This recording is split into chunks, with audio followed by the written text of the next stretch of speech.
Hey, it's Joel Weifel, the Tube Dude. Today we're talking about the Donut Tools TSM-6000, also known as the Big Red. Let's get into it. Now, starting with the body, it is 100% CNC machined, this nice red anodized finish. Also a lovely art job. Thank you, I did it myself. These things have been in the field for years, haven't had a lot of complaints on the serving side. We do full service and repair if that ever comes up, but it shouldn't.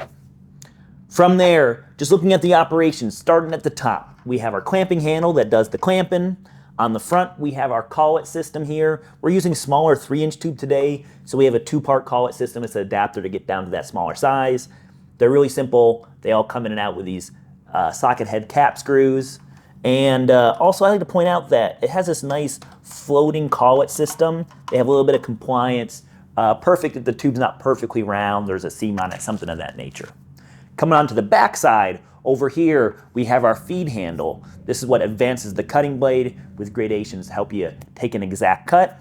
Then over on the left side, we have our drill. It's a very solid Metabo drill. It does the drilling. I don't know what else to say over there. Well, and we need to drill though. Perhaps the easiest way though to really demo this is to just go ahead and make a cut. So starting with our tube, we'll place our tube in the machine. Get it all the way down. Come and touch off here. Clamp it down. Once we're all clamped down, we're just going to turn on the drill and advance the feed handle.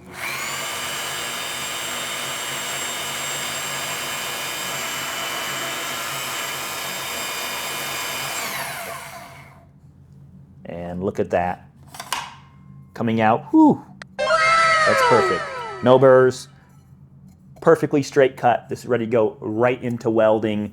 If you notice, I cut dry. You don't use cutting fluid. You don't have to worry about sanding or dust. This is a great tube prep machine. Other thing to point out here, this cutting face has the ability to load up to 3 tool bits. Why would you do that? It lets you do, say, an inside bevel, a flat, and an outside bevel all in one setup. You can even do a J bevel. It just lets you get more advanced tube preps here. Perfect if you're doing V-grooves on something like pipe, and you don't want to have to try to set up, both your cutting operation and your chamfering operation as 2 different things here. This can do it all in one simple operation, save some time, save some hassle. Once again, I'm Joel Weifel, the Tube Dude. This is the Donut Tools TSM-6000. Thanks for listening. Boop.